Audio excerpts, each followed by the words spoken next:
अष्टमः पाठः बुद्धिः सर्वार्थसाधिका। संसारे उत्तमजीवनाय बुद्धिपूर्वकः व्यवहारः आवश्यकः भवति। संसार में उत्तम जीवन जीने के लिए बुद्धि से व्यवहार करना आवश्यक है। बुद्धिपूर्वकेण व्यवहारेण कठिनमपि कार्यं सहजं भवति। बुद्धि का प्रयोग करके व्यवहार से कठिन कार्य भी सहज हो जाता है। विशेषतः स्पर्धायाः समये यदि प्रतिपक्षः अतीव प्रबलः तर्हि बुद्धिबलेन वयं तं जेतुं शक्नुमः।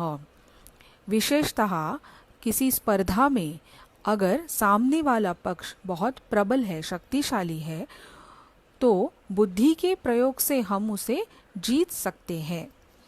शरीरबलाद् बुद्धिबलस्य महत्वं कथम अधिकम् इति एषा कथा प्रतिपादयति। शरीर बल से बुद्धि के बल का महत्व कैसे ज्यादा है, ये कथा हमें बताती है। एताम कथाम वयम पठामः, इस कथा को हम पढ़ते हैं। एकस्मिन् वने एकः नित्यजलपूर्णः महान् सरोवरः अस्ति। एक वन में एक पानी से भरा हुआ बड़ा सरोवर है। कदाचित् एकं पिपासाकूलं गजयूथं वनांतरात् तत्र आगच्छति। एक बार एक प्यास से व्याकुल हाथियों का झुंड वन से वहां आता है। तस्मिन् सरोवरे ते गजाः स्वेच्छया जलं पीत्वा स्नात्वा क्रीडित्वा च सूर्यास्त समये निर्गच्छति। उस सरोवर में, तालाब में वे हाथी स्वेच्छया अपनी इच्छा से यथेच्छा जल पीकर, नहाकर और खेल कर सूर्यास्त समय वहां से निकल जाते हैं। तस्य च सरोवरस्य तीरे समन्तात् सुकोमल भूमौ बहूनि शशक बिलानि सन्ति, येषु बहवः शशकाः निवसन्ति।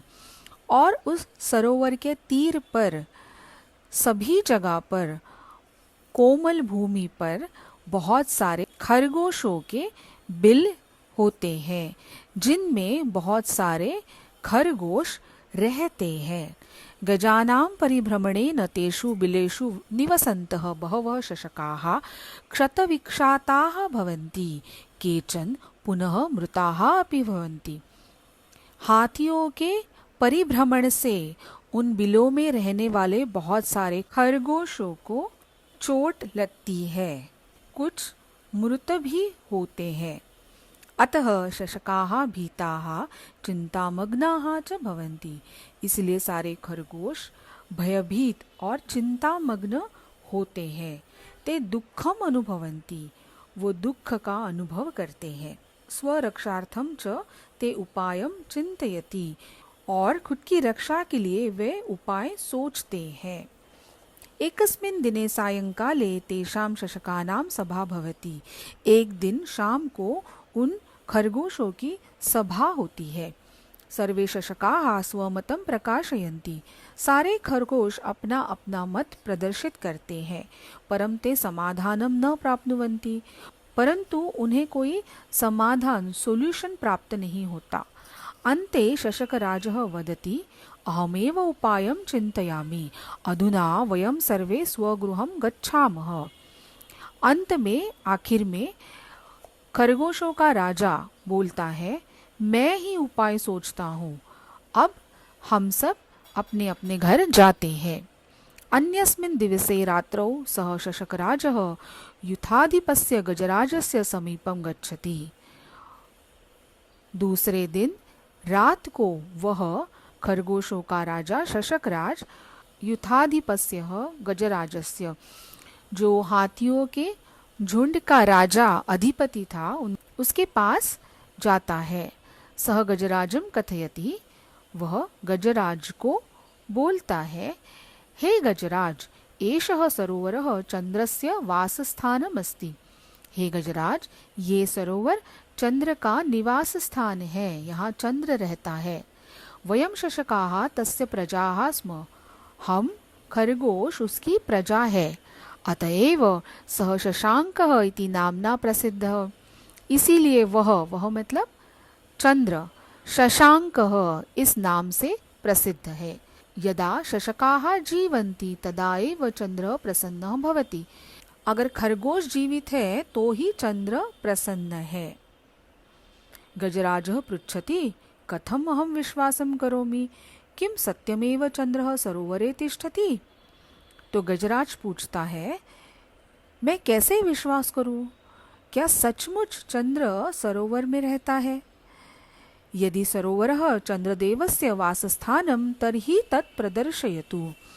अगर सरोवर चंद्र देवता का निवास स्थान है, घर है, तो वह दिखाओ। शशकः कथयति आम चंद्रस्य दर्शनाय आवाम अधुना एव सरोवरं प्रति चलावः। तब खरगोश बोलता है हाँ, चंद्र के दर्शन के लिए हम दोनों अभी सरोवर चलते हैं। गजराजः शशकराजेन सह सरोवरस्य समीपं गच्छति।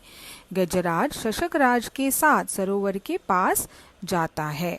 सः जले चंद्रस्य प्रतिबिंबं पश्यति चकितः च भवति। वह पानी में चंद्र का प्रतिबिंब देखता है और आश्चर्यचकित होता है। सः भयेन चंद्रम नमति। वो डर से चंद्र को नमस्कार करता है। ततः सः गजयूथेन सह अन्यत्र गच्छति। वहां से वो हाथियों के झुंड को लेकर अन्यत्र कहीं और चला जाता है। सः गजयूथः पुनः कदापि तस्य सरोवरस्य समीपं न आगच्छति। वह हाथियों का झुंड वापस कभी भी उस सरोवर के पास नहीं आता। शशकाः तत्र सुखेन तिष्ठन्ति। खरगोश वहां सुख से आनंद पूर्वक रहते हैं। सत्यम एव उक्तम बुद्धि ही सर्वार्थ साधिका। सच ही बोला है, बुद्धि से सब कुछ साध्य होता है। अवधेयांशः। ध्यान दीजिए, ध्यान पूर्वक पढ़े। क्रियापदानां मूलम धातुः अस्ति। क्रियापदाओं का मूल धातु होता है। यथा पठति इति क्रियापदस्य मूलम पठ इति धातु अस्ति। जैसे पठति इस क्रियापद का मूल पठ ये धातु है। निवसन्ति नी प्लस वस, तो नी उपसर्ग और वस धातु। प्रकाशयन्ति प्र प्लस काशी, प्र उपसर्ग काशी धातु। भवन्ति भू धातु। नमति नम धातु। गच्छति गम गच्छ धातु। तिष्ठति स्था तिष्ठ कार्यारंभात कार्यपरिसमाप्तेः कालः वर्तमान कालः उच्यते।